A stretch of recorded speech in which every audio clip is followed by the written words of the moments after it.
શ્રી સારસ્વત વિદ્યાલય તરફથી હું ઉન્નતિ ભાવસાર ધોરણ 12 વિષય કમ્પ્યુટર. આજે આપણે ચેપ્ટર નંબર 11 ફાઇલ વ્યવસ્થાપન વિશે શીખીશું. ગુડ મોર્નિંગ સ્ટુડન્ટ્સ, જય Shri Krishna. Chapter number 11 file વ્યવસ્થાપનની અંદર આપણે કમ્પ્યુટર સિસ્ટમમાં સંગ્રહ સાધનો, ફાઇલ અને તેના પ્રકાર, જાવામાં આપણે ફાઇલની અંદર ફાઇલમાં કરી શકાતી ક્રિયાઓ, ફાઇલ ક્લાસ, એના સર્જકો, ફાઇલ ક્લાસ કેવી રીતે બનાવાય તો તેની પદ્ધતિઓ, એના વિશે આપણે શીખવાના છે. અને આ મોટે ભાગે થિયરીનો ચેપ્ટર છે અને 11 અને 12 બંને થિયરી ચેપ્ટર છે, બરાબર. અને એ થિયરી ચેપ્ટર પતી જશે પછી ફરીથી હું તમને વ્યવસ્થિત રીતે પાછા બધા જ પ્રેક્ટિકલ તમને વ્યવસ્થિત જ બતાવ્યા છે. તે છતાં બી કોઈકને ડાઉટ હોય એટલા માટે ફરીથી પ્રેક્ટિકલ સ્કાઇટના બતાવીશ 11 અને 12મું ચેપ્ટર પતે પછી. તો આપણે 11.1 કમ્પ્યુટર સિસ્ટમમાં સંગ્રહ સાધનો વિશે આજે શીખીએ. તો કમ્પ્યુટર સિસ્ટમમાં સંગ્રહ સાધનો બે વિભાગમાં વહેંચેલા છે: નાશવંત સંગ્રહ અને અવિનાશી સંગ્રહ, વોલેટાઇલ સ્ટોરેજ અને નોન વોલેટાઇલ સ્ટોરેજ. તો પહેલું જોઈએ નાશવંત સંગ્રહ. જ્યારે કમ્પ્યુટર બંધ થાય કે પ્રોગ્રામનો અંત આવે ત્યારે તેમાં રહેલા ડેટા નાશ થઈ જાય તેને નાશવંત સંગ્રહ કહે છે. એટલે શું, આપણે જ્યારે કમ્પ્યુટર ચાલુ કરીએ ત્યાર પછી કોઈ વર્ડની, એક્સેલની, પાવર પોઈન્ટ કે કોઈ પણ ફાઇલ બનાવીએ છીએ, જેમ કે આપણે કમ્પ્યુટર લેબ, બરાબર. તો કમ્પ્યુટર લેબની અંદર એવી સિસ્ટમ રાખી છે, તમે લોકો 11માં શીખી જ ગયા છો કે સિન્ફિગના વિડીયો સિન્ફિગના પ્રોગ્રામ તમે બનાવતા હતા, બરાબર છે. અને પછી એ જે તમે નેક્સ્ટ ટાઈમ બીજી વાર આવો ત્યારે એકવાર કમ્પ્યુટર જો બંધ થઈ ગયું હોય તો તમે એ વિડીયોને ફરીથી જોઈ શકતા નહીં હતા, બરાબર ને. એટલે એ શું હતું, કામ ચલાઉ વિડીયો હતા, કામ ચલાઉ ડેટા હતા. એ નાશવંત સંગ્રહ એટલે એકવાર તમારું કમ્પ્યુટર બંધ થઈ જાય એટલે પ્રોગ્રામનો અંત આવી જાય અને એ તમારા જતા રહે વિડીયો. નાશવંત સંગ્રહ કામ ચલાઉ હોય છે. ત્યાર પછી નાશવંત પ્રકારના સંગ્રહમાં જ્યારે કમ્પ્યુટર બંધ થાય ત્યારે ચલમાં સમાવેલી માહિતી નાશ પામે છે. જાવા પ્રોગ્રામમાં ચલમાં કિંમતો સાચવવા માટે રેમ એટલે કે રેન્ડમ એક્સેસ મેમરીનો ઉપયોગ થાય છે. રેમમાં સામાન્ય રીતે ચલ, ઓબ્જેક્ટ અને તેના અનુસંધાનને સાચવવામાં આવે છે. જ્યારે પ્રોગ્રામનો અંત આવે ત્યારે અથવા તો કમ્પ્યુટર બંધ થાય ત્યારે તેમાં રહેલા ડેટા નાશ પામે છે. ખ્યાલ આવ્યો? અને બીજું છે કે અવિનાશી સંગ્રહ. જેમ કે જ્યારે કમ્પ્યુટર બંધ થાય કે પ્રોગ્રામનો અંત આવે ત્યારે તેમાં રહેલા ડેટા નાશ ન પામે એને અવિનાશી સંગ્રહ કહે છે. જેમ કે અમારી પાસે જે પણ કમ્પ્યુટર હોય એની અંદરના ડેટા અમે વર્ષો સુધી સાચવી શકીએ એવા હોય છે, એટલે કે અવિનાશી સંગ્રહ, નોન વોલેટાઇલ સ્ટોરેજ, બરાબર ને. અવિનાશી સંગ્રહ એ કાયમી સંગ્રહ છે. અવિનાશી પ્રકારના સંગ્રહમાં જ્યારે કમ્પ્યુટરને મળતો વીજ પ્રવાહ બંધ થાય ત્યારે પણ ચલમાં સાચવેલી માહિતી નાશ પામતી નથી. એટલે ધારો કે કમ્પ્યુટરની અંદર ચાલુ કમ્પ્યુટરમાં લાઇટ જાય કે આપણાથી ભૂલમાં સ્વિચ બંધ થઈ જાય એવું કંઈ બી થાય તો પણ એ ડેટા આપણા સચવાયેલા રહે છે. કમ્પ્યુટર ફાઇલ એ અવિનાશી સાધન પર સંગ્રહવામાં આવતો ડેટા સમૂહ છે. ફાઇલનો સંગ્રહ hard disk, USB drive, optical disk અને કોમ્પેક્ટ ડિસ્ક પ્રકારના કાયમી સંગ્રહ સ્થાનો પર કરવામાં આવે છે. ફાઇલમાં સંગ્રહવામાં આવતા ડેટાને સતત ડેટા તરીકે પણ ઓળખવામાં આવે છે, બરાબર. ત્યાર પછી ફાઇલ અને તેના પ્રકાર.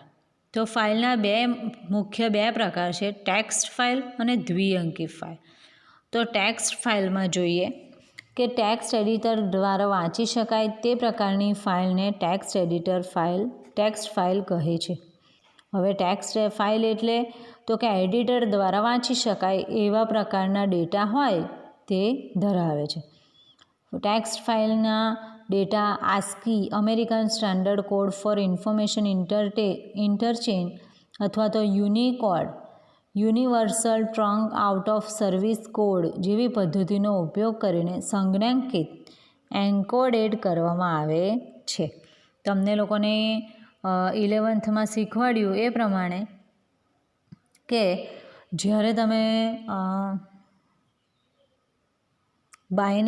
બાઇનરી સિસ્ટમ જે વખતે શીખેલા એની વાત કે જ્યારે તમને લોકોને બાઇનરી શીખવાડવામાં આવે આસ્કી કોડમાં 0 અને 1માં એ જ ભાષા એ સમજી શકે તો એ છે આપણે આસ્કી અને યુનિકોડ. બરાબર. ત્યારબાદ છે ટેક્સ્ટ ફાઇલ, ડેટા ફાઇલ હોઈ શકે. ટેક્સ્ટ ફાઇલને પેરોલ પ્રકારની ફાઇલ જે કર્મચારીનો ક્રમ, નામ અને પગારનો સમાવેશ કરતી હોય. પ્રોગ્રામનો સમાવેશ કરતી ટેક્સ્ટ ફાઇલ કે જે સોફ્ટવેરની સૂચનાઓનો સમાવેશ કરતી હોય. વિનિયોગનો સમાવેશ કરતી ટેક્સ્ટ ફાઇલ કે જે વિવિધ પ્રકારની સૂચનાઓનો સમાવેશ કરતી હોય. એ એવી હકીકતો ધરાવતી હોઈ શકે છે. ટેક્સ્ટ ફાઇલ ગમે તે હોઈ શકે, નોટપેડમાં હોય, વર્ડમાં હોય, ગમે તે હોય, એ આપણે આ રીતની બધી વસ્તુઓનો સમાવેશ કરતી હોઈ શકે છે. જો એડિટરનો ઉપયોગ કરીને તૈયાર કરવામાં આવતી ફાઇલ એ ટેક્સ્ટ ફાઇલના ઉદાહરણ છે. કઈ જગ્યાએ? તો કે ગેડિટ, વિઝ્યુઅલ એડિટર, પીકો. અને ટેક્સ્ટ ફાઇલના એક્સટેન્શન તો કે .txt, .java, .c.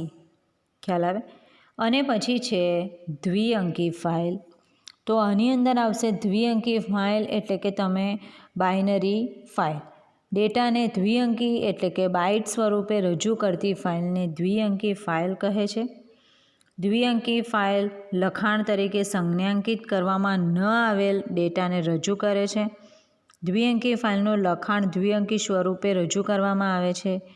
એની અંદરના ડેટા બાઇટ સ્વરૂપે ઉપયોગમાં લેવાય છે અને એનું અનુલંબન છે .jpeg અને છે .mp3 અને .class. ખ્યાલ આવે? હવે દ્વિઅંકી ફાઇલ જે હોય એ બાઇનરી સ્વરૂપની હોય, બરાબર. એ ગમે ત્યારે લખાણ દ્વિઅંકી સ્વરૂપે રજૂ કરી શકે. ખ્યાલ આવે? ત્યારબાદ છે જાવા પ્રોગ્રામ દ્વારા ફાઇલમાં કરી શકાતી ક્રિયાઓ. હવે આની અંદર આપણે જાવા પ્રોગ્રામની અંદર જ આપણે મેઇન વસ્તુ શીખવાની છે. તમને નોટપેડમાં, વર્ડમાં કે પછી ઓપન ઓફિસના રાઇટરમાં એ ગમે ત્યાં તમને ટાઈપ કરવા કહેશો તો તમે લોકો કરશો.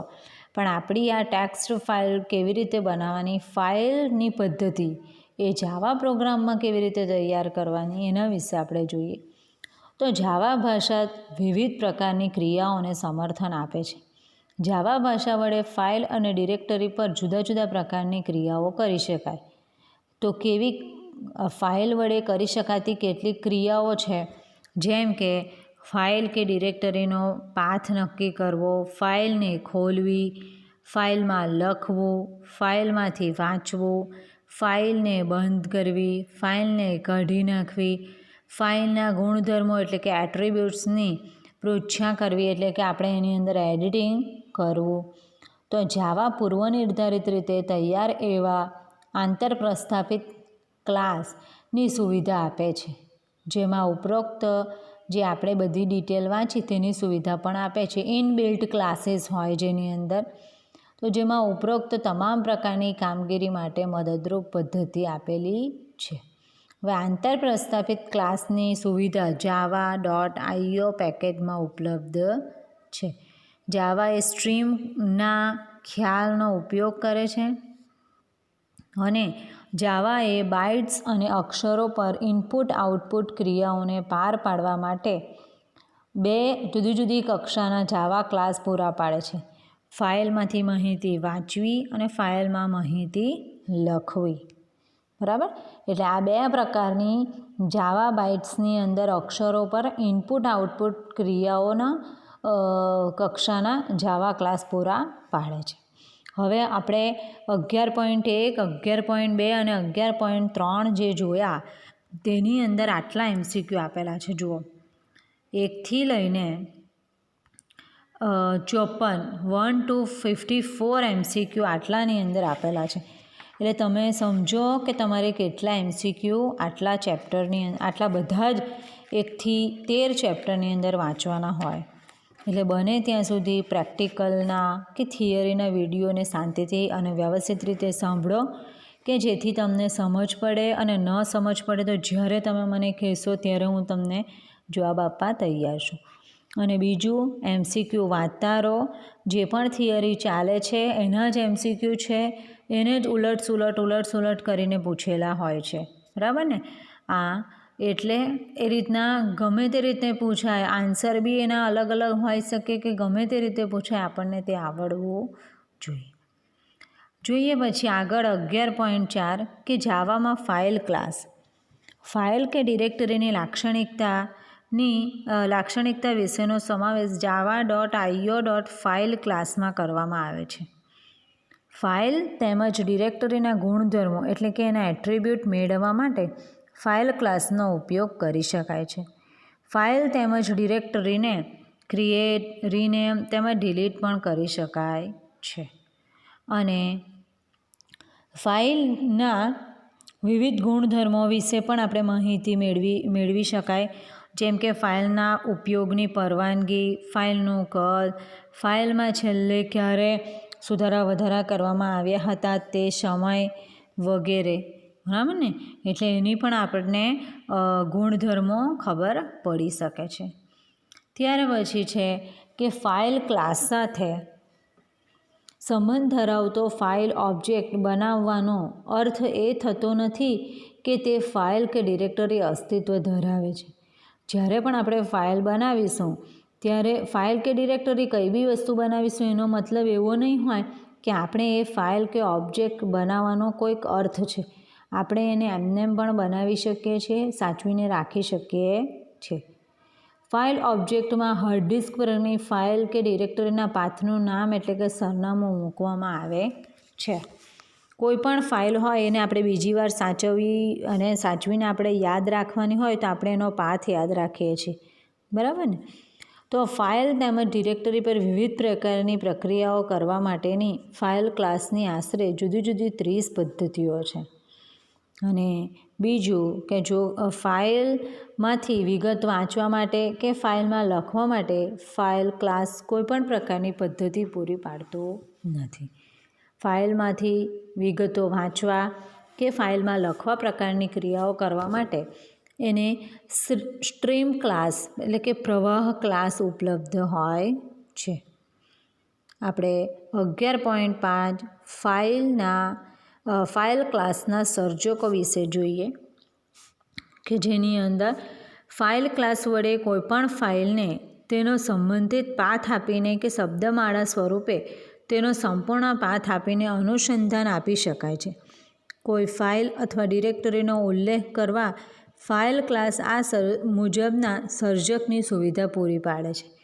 કેવા? તો કે file string path, file string directory path, string file name.